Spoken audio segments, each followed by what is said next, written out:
What's up, y'all? Welcome to KaiTV. I am your host, Kai, and man, I am excited to be back with you guys today. This past week has been a week. I done had some family drama that has popped off, and my mama got into a car accident, which was totally unexpected. Kind of like some of the stories we're diving into today, but my mom is good though. How are you guys feeling this week? Drop a comment below and let me know what's going on in your world. Are you feeling hyped, stressed, chill? Let me know. All right, so what do we get into on today's show? We've got some absolutely wild news hitting the gossip grid, some TV shows I'm low-key obsessed with returning, a killer album that's been on repeat, and I've got some advice for a viewer who's in a tough spot. It's gonna be a good one, so let's get it.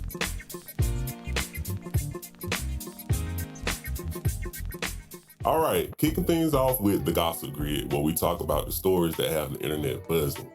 First up, this story out of Minnesota. Man, a science teacher, Jason Rogers, is facing probation for, get this, stepping on the student's back during a lockdown drill. Apparently, he felt the kids weren't taking it seriously, so he used one student as a literal stepping stool. The kid was in so much pain afterwards, saying he felt like an 80-year-old man.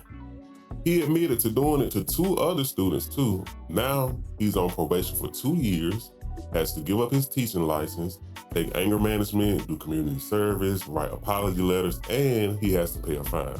If he stays clean, it's wiped from his record. My opinion, that shit is absolutely wild. There are ways to get kids to pay attention without doing that. Discipline is one thing, but that sounds like a serious lapse in his judgment, and to be honest, it was very dangerous for him to do that. What are your thoughts on this? Was it crazy or was it justified? Let me know. Next up, we got a medical mix-up that sounds like something out of a nightmare. Cassandra Barksdale in Georgia thought she had aggressive cancer, went through a full hysterectomy. She told her son she might not have long to live, all because a tissue sample used for her diagnosis wasn't even hers. They later found out through DNA testing that the sample belonged to another patient. She's now suing Kaiser Permanente. Let's look at this news clip. It was days where I started feeling suicidal. Cassandra Barksdale says she was staring her own mortality in the face when doctors at Kaiser Permanente's Southwood location diagnosed her with an advanced case of endometrial uterine cancer last March. I started researching it because when I researched it, it said that I have up to 5 years to live. I had to contact my kids to let them know that I have 5 years to live and I'm going to die because I have aggressive cancer. I started contacting other attorneys to try to get trust funds so that way I could leave my house in a trust for my kids. Ms. Barksdale said those adult sons spiraled into a deep depression while she went in for a complete hysterectomy, removing her uterus, cervix, ovaries, fallopian tubes, and 4 lymph nodes. For 4 months, she lived in fear and dread, waiting to hear back. Finally, she got a corrected diagnosis in September. Administrators from Kaiser Permanente met with her, and they told her that the sample from the biopsy that was initially labeled as hers was actually the tissue of another patient. Ms. Barksdale never had high-grade endometrial uterine cancer. Her surgical treatment for cancer was unnecessary. Attorneys say this medical mix-up never should have happened. We're living in an industry, in an era of hyper-technology. We've got computers, we've got science, we've got AI. How the hell did this happen? And we just heard from Kaiser Permanente moments ago. They have a very lengthy statement. It reads in part, "Our most important responsibility is to safely, expertly, and compassionately care for the people who entrust us with their health. If we make a mistake, it can have profound effects. Ms. Barksdale should not have experienced this. We have highly trained staff and very thorough processes in place to prevent errors like this from taking place. After this occurred last year, we took immediate steps to ensure it could not happen again." That is the very latest from Clayton County. Angelique Proctor. This is just gut-wrenching. To go through all of that emotional and physical trauma, thinking you're facing a life-threatening illness, and then come to find out it was all a mistake. It's a tough pill to swallow, and Kaiser needs to run that lady all the money she wants for her traumatic experience from that era. Moving on, the next story is out of California, and it's very heartbreaking. Kiara Bowling, a beauty queen and student, is fighting for her life after two young brothers, just 4 and 6 years old, allegedly took their parents' car keys and they crashed into her while she was walking one of her friend's dog. They were reportedly driving at high speed. They sideswiped another car and then hit her in a crosswalk before crashing into somebody's house.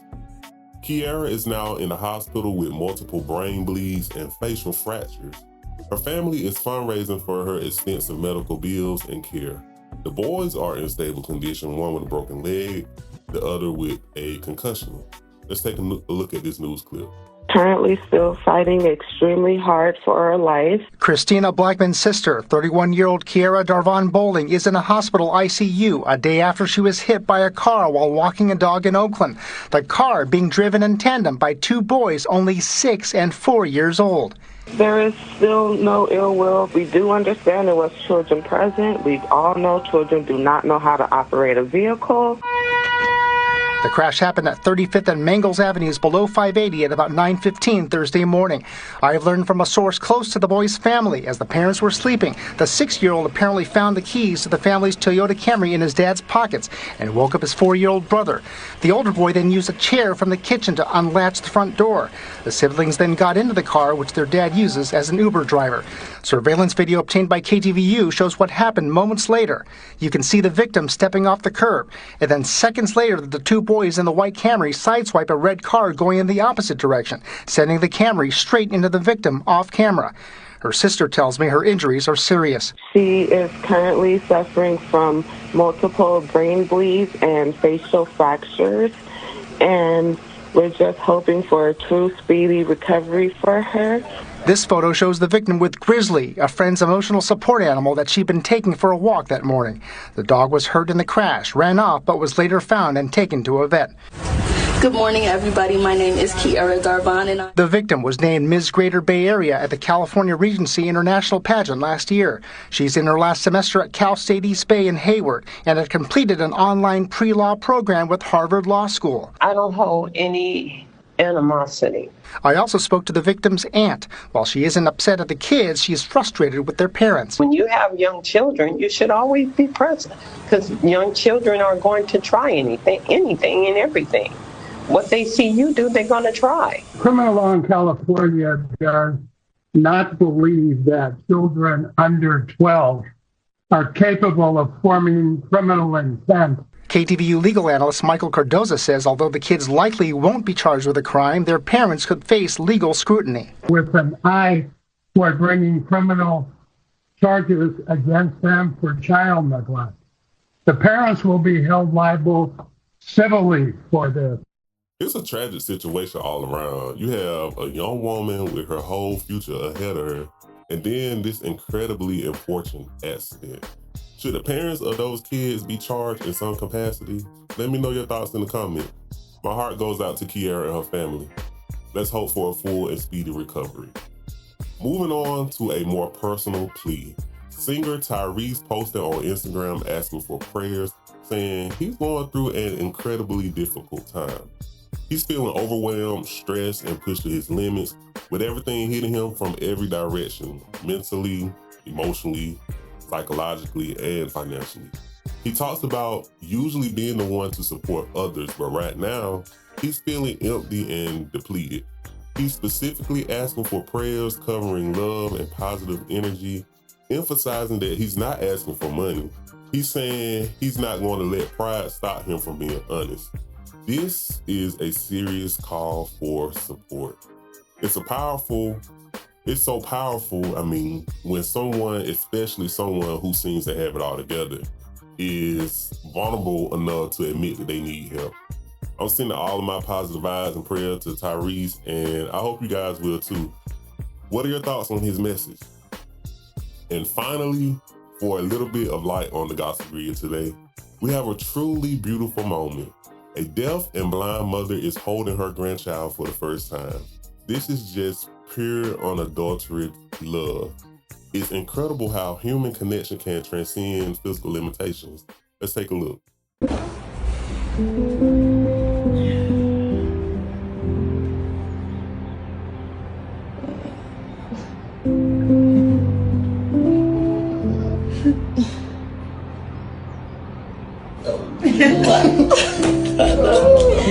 Lovely. Yeah.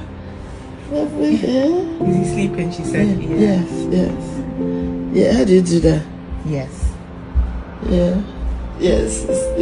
I have to let it. I have to let it.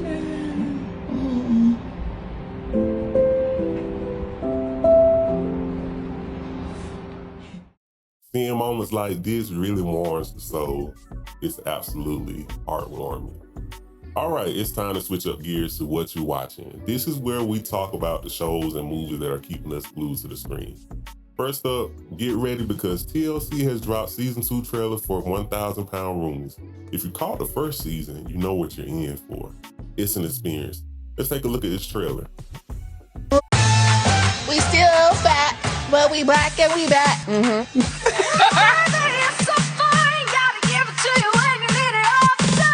Good morning, sunshine. We're roommates, best friends. Nisha and Jazz ain't going nowhere. It's been 6 months since my surgery. I'm doing everything I can to try to lose weight. I really have to make sure I'm staying active. There you go. Because I want to feel cute. I want to feel sexy. How soon I'll be able to have sex again? Oh my God. I got a friend. He's cute. I think you'll like him. Hey. Oh, thank you. I'm not normally the type that goes straight to the bedroom on the first night, but you are gorgeous. I am doing everything. I have so much anxiety about my health, money, Jazz's health. I feel like yoga is how all the skinny girls get a little piece, you know? They be doing their little... I have a checkup coming up with Dr. Nori. She's going to expect me to have lost more weight. I'm not going on this elevator with everybody. Yes, you are. Absolutely not. I'm dead ass. I've seen Final Destination. So you are in a gurney today. Nisha been eating a whole lot of stuff in her life. Okay, ladies. 1,000 Pound Roomies. New season, Tuesday, August 25th on TLC. The fat hotties with the bodies. The trailer looks wild as expected. The new season premieres August 25th at 10 p.m. on TLC. Are you guys tuning in for this? Let me know your predictions. And speaking of TLC, they've also released a season 9 trailer for 1,000 Pound Sister. Now this show, man, it has become one of my absolute guilty pleasures. The entire family is just pure entertainment. Let's take a look at their trailer too. Welcome to the Country Cows, where I'm Amy, and this here, she be Tammy. Yeah, we them girls. Sisters. Y'all best buckle up there, you hear? We them girls. We gonna talk about some real today. Unapologetically Amy. Yeah, we them girls. Happy New Year. Let's get it. Anybody have any New Year's resolutions? Me and Tammy been going to the gym. We're big, but I'm pretty sure it's all muscle. Let's get it. I started writing AI music. Have you heard Amy's music? What do you think of it? Ask me off camera. If you use AI to do anything, you didn't do it. It ain't AI, it's Amy. Me and Tammy are taking things slow. We're still rebuilding trust. It's gonna take time to get that bond back. I'm focusing on my own goals. I want to get skin removal, and I'm ready to learn how to drive. This is Amy 2.0, bitches. Stop it. I got a song that I wrote. I'm gonna make a music video. When I get rich and famous, don't come crying to me. Do not darken my doorstep. Dream come true. A dream come true. That's awesome. I care a lot about Tammy, but I can't be on this roller coaster. I know what I have to do. Will you marry me? Yeah, we them girls.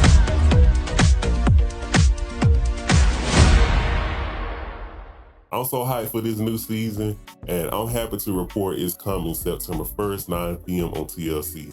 I can't wait to see what drama and adventures unfold. Who else is a fan of this show? What else are you guys watching right now? Any hidden gems or must-see series I need to add to my watch list? Hit me up in the comments.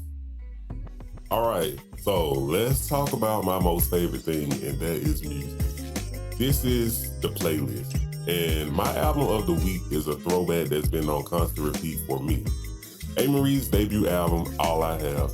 Released way back in 2002, this album is, in my honest opinion, straight perfection. No skips, zero. It's the absolute perfect soundtrack to summertime. You got hits like Why Don't We Fall in Love and Talking to Me, but the deep cuts are where it's at. Tracks like Nothing Like Loving You, I Just Died, Show Me, and my personal favorite, Can't Let Go. I could genuinely listen to this album every single day for the rest of my life and never get tired of it. It's got that smooth R&B vibe with a touch of pop that just hits different. If you haven't heard it in a while, or if you've never heard of it, do yourself a favor and dive in. What's your go-to summer album right now?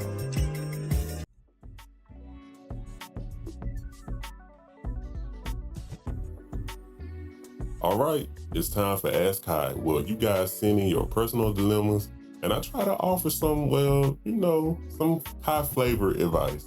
I try to be empathetic, but also, no nonsense. So let's see what we got today. Here's a viewer question that was sent in to us, and it reads, "What's up, Kai? I just got let go from my job due to a huge layoff. The job market is trash, and it seems as if no one is really hiring. I'm losing hope in being able to find a job to be able to support myself financially, and I don't know what to do. I have a few hobbies I can tap into, such as cooking, but I don't know where to start with making that a moneymaker. Any advice?" Well, my friend, I've been there. That feeling of uncertainty, especially when you're blindsided by a layoff. Now, that's brutal. Now, the job market can be a real beast, and it's completely normal to feel a loss of hope. But here's the thing, you're not just your job. You have hobbies like cooking that you're passionate about. Now, that's huge. Now, first, take a breath. You will get through this. Second, let's talk about turning that cookie hobby into a moneymaker. Don't think of it as making a hobby into a moneymaker right away. Think of it as solving a problem for people who are busy or don't love to cook. Start small. Could you offer meal prep services for a few friends or neighbors? Make a few specific dishes and advertise them locally on social media or within your community. And also think about what you cook best. What's unique about your style? Are you amazing at comfort food, healthy meals, baking? Set up a simple Instagram page, showcasing your food, and make sure you take some great pictures. People eat with their eyes first.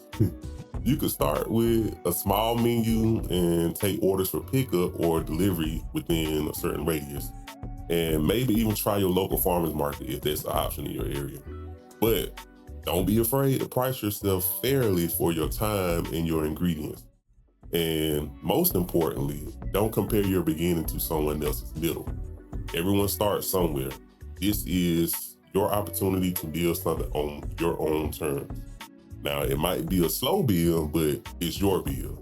So persistent, keep experimenting, and lean into what you love. You got this. Y'all got any more questions? Just send them in. And that, my friends, my family, my cousins, that's a wrap on another episode of KaiTV. We dived into some wild stories on the gossip grid. We checked out some returning TV favorites.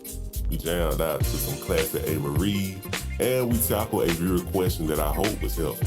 Remember, life throws curveballs, but we're all in this together.